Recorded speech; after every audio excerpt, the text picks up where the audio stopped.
June 1944. The world holds its breath.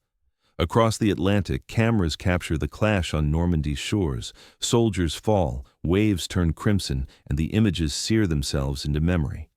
But what if I told you that in that same week, half a world away, another D-Day was unfolding, one greater in scale, yet destined for shadows? Imagine a city of steel, 600 ships moving as one, carrying 127,000 men toward islands few Americans had ever heard of. Saipan, Tinian, Guam. To lose them would expose Japan itself. To take them would put Tokyo within reach. One day became a headline for the ages. The other slipped into obscurity. Which one do we remember? And which one do we forget? This is the untold story of the Battle of the Philippine Sea. It was not fought on beaches with cameras rolling, but in skies filled with fire and seas stalked by submarines. It was the clash where Admiral Raymond Spruance chose patience over glory, where Admiral Ozawa wagered everything on a desperate gamble. A day of days, not in Europe, but in the vast Pacific, and it would decide the fate of empires. The first week of June, 1944. In the blue vastness of the Pacific, the Fifth Fleet of the United States steamed westward. 600 ships formed a floating city, its heartbeat the rumble of engines, its breath the wind-snapping signal flags. The mission was clear. Land 127,000 Marines and soldiers on Saipan and keep them alive. Every clank of chains, every drop of fuel smelled on the decks carried that single purpose. At the center stood Admiral Raymond Spruance. Calm, measured, his mind worked like a chessboard. He knew the temptation of glory, but his orders were strict. Protect the invasion at all costs. Saipan was the key, not headlines. To Spruance, risk was the enemy, and his strategy was the shield. He layered his carriers and battleships so that each formation overlapped the next, every angle covered, every mistake absorbed. His plan was not to gamble, but to endure. Across the sea, another admiral prepared for a different kind of war. Admiral Ozawa commanded what remained of Japan's carrier strength. On paper, 9 carriers sailed at his side, including the mighty Zuikaku and the brand-new Taiho. Yet behind the numbers lay weakness. Japan's pilots were young, barely trained, short on fuel, and forced to carry the weight of a nation's last hope. Ozawa saw the odds, but desperation left no choice. He would gamble everything. Here began the collision of two philosophies. One admiral absorbed risk into steel and radar, the other cast it upon fragile men with fragile wings, one side anchored by industry, the other by courage, stretched thin. The ocean itself became a stage, silent, waiting for the first strike. Morning of June 19th, 1944. The Pacific lay calm, but on American radar screens, arcs of light began to glow. Japanese strike. Groups, dozens, then hundreds, were racing east. The coded cry spread across the fleet. "Hey, Rube!" Pilots strapped in, engines roared, and the decks of 15 carriers launched a storm of Grumman Hellcats into the sky. The first Japanese wave hesitated, circling to form up. That pause proved fatal. American pilots, trained for years and guided by radar, fell upon them with discipline. In minutes, the battle turned to slaughter. Fragile Zeros and dive bombers crumbled under 6 heavy guns of the Hellcat. Survivors who broke through faced another wall, anti-aircraft fire from battleships armed with proximity-fused shells that burst near their targets, shredding anything that slipped past the fighters. Out of 69 planes, fewer than 30 returned. The second wave was larger, 128 aircraft, but their fate was worse. 97 were destroyed before they could strike home. American pilots later called it a massacre, so lopsided it felt unreal. By midday, the sea was littered with smoking wreckage, parachutes falling, and oil fires staining the waves. To the Americans, it was triumph. To the Japanese, it was devastation. Entire squadrons of young aviators, barely trained, some never before in combat, were gone. Courage had carried them into the sky, but courage alone could not stand against numbers, radar, training, and the machine that produced them. That day earned its grim name, the Great Marianas Turkey Shoot. While American pilots ruled the skies, another battle unfolded in silence below the waves. For days, submarines had stalked Ozawa's fleet, their periscopes glinting like watchful eyes across the Philippine Sea. On the morning of June 19th, USS Albacore found its chance. Ahead loomed the pride of Japan, the armored carrier Taiho, flagship of Ozawa himself. At 9 o'clock, Albacore fired 6 torpedoes. A Japanese pilot, spotting the white wakes, sacrificed his own plane to intercept one. The explosion swallowed him, but another torpedo struck home. Taiho shuddered, damage appearing minor. Her crew patched the deck, flight operations resumed, and for a time, relief spread. But unseen, fuel tanks had ruptured, gasoline vapor seeped through corridors, invisible, unstoppable. By mid-afternoon, a spark ignited the fumes. The carrier erupted in a fireball, her armored deck buckling upward. Hours later, Taiho slid beneath the sea, taking hundreds with her. That same day, USS Cavalla sighted another giant, Shokaku, veteran of Pearl Harbor and Coral Sea. At noon, 6 torpedoes raced toward her hull. 3 struck, detonating near full fuel tanks. Fire tore through the hangars, feeding on bombs and torpedoes stacked inside. Explosions thundered until the great ship broke apart and vanished beneath the waves, more than 1,000 sailors lost. In a single day, 2 of Japan's most powerful carriers were gone, not from grand battleship duels, but from hunters lurking beneath the surface. Courage and training could not guard against steel shadows in the deep.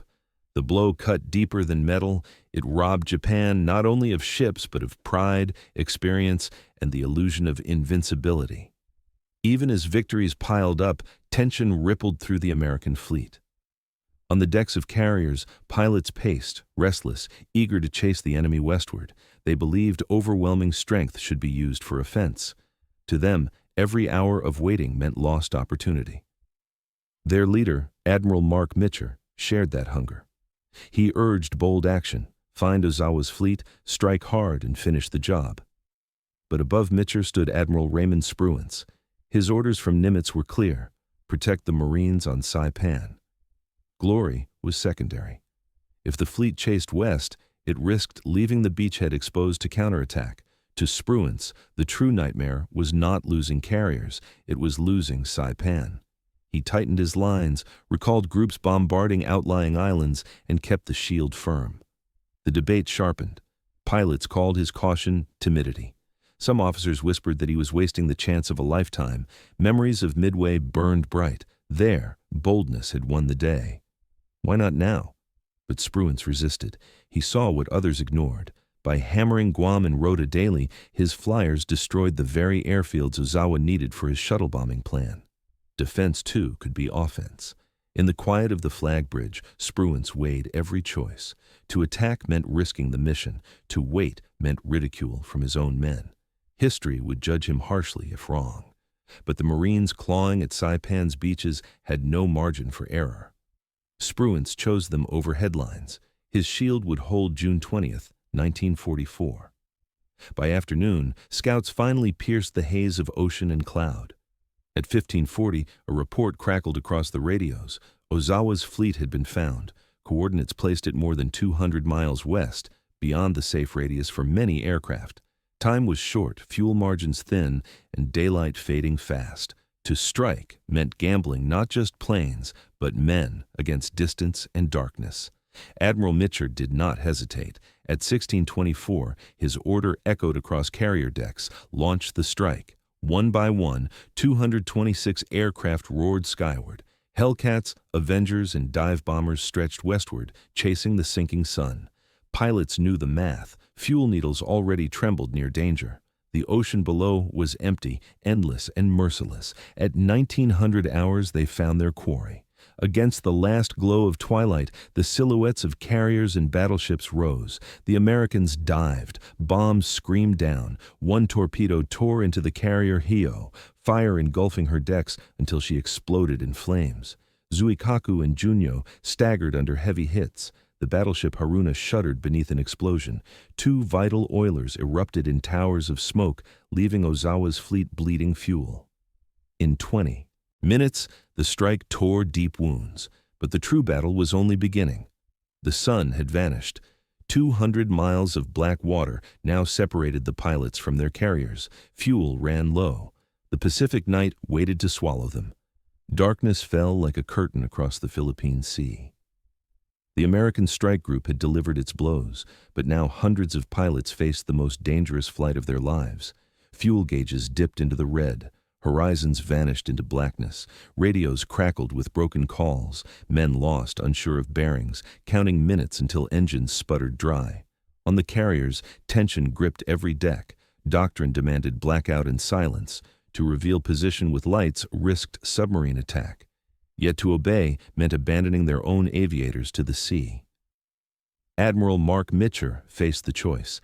At 20:30, he gave the order that defied every manual: turn on the lights. Instantly, the fleet blazed. Carriers lit their decks. Cruisers and destroyers fired star shells, illuminating the waves like artificial moons. Searchlights stabbed the sky, guiding weary pilots home. One aviator later called it the flight of the Fireflies. Tiny planes glowing in the dark, drawn toward a floating city of light. Landings were chaos. Some slammed onto the wrong carriers, others ditched beside ships scrambling into rafts. Landing signal officers waved frantically, saving as many as possible. By midnight, wrecked aircraft littered decks, but hundreds of men lived who otherwise would have been lost. The gamble had cost more than 100 planes, most to fuel in darkness, not enemy fire. Yet, Mitscher's compassion had saved lives and preserved morale. In the glow of that night, the fleet proved not only its strength, but its humanity. By dawn of June 21st, the Philippine Sea was calm again, but its waters held wreckage and oil slicks that told the truth. The battle was over, and the numbers were staggering. The United States had lost 123 aircraft, most not to enemy action, but to fuel exhaustion and darkness during the night recovery. A few ships bore scars, South Dakota wounded by a bomb, carriers scratched by near misses, but the fleet remained intact. The Marines on Saipan were secure. For Japan, the losses were catastrophic. Nearly 600 aircraft destroyed, 3 carriers gone, including the brand-new Taiho and the battle-hardened Shokaku. 2 vital oilers sunk. Most devastating of all, the last generation of trained naval aviators was gone. Factories could build new planes, shipyards could launch new carriers, but without men to fly them, they were empty shells. The great mobile fleet, built over decades, was broken in a matter of days. From this point onward, Japanese carriers would never again mount a serious challenge. When they sailed later that year at Leyte Gulf, they would serve only as bait, sacrificed in desperation. Spruance's caution, once criticized, was vindicated. He had preserved the shield, protected the Marines, and bled the enemy dry. Mitscher's twilight strike and night recovery showed audacity and humanity. Together, they shattered Japan's naval air power forever. The Battle of the Philippine Sea proved a truth that stretched beyond courage. It showed that war is decided not only in dogfights and gunfire, but in training schools, factories, laboratories, and supply lines. America's machine had met Japan's gamble, and the machine had prevailed. The silence that followed the battle was not peace, but the hush after something irreversible had been decided. Japan's navy was no longer a sword, but a shadow. Carriers might sail again, but without trained aviators, they were little more than empty decks drifting toward defeat. From the Marianas, America now possessed runways long enough for the B-29 Superfortress. For the first time, Tokyo itself lay within reach of systematic destruction. The islands of Saipan and Tinian became launch pads for fire that would burn across Japan's cities, fire that would end only with surrender. The fall of these islands meant the empire's fate was sealed, yet the legacy stretched beyond geography. The battle revealed the true balance of power. Japan still had courage, still had admirals of skill, but courage without fuel, without factories, without training pipelines could not endure. America fought not only with pilots and sailors, but with the machinists of Detroit, the steelworkers of Pittsburgh, the teachers who trained airmen, the scientists who gave them radar and proximity fuses. The Great Marianas Turkey Shoot was not merely a battle.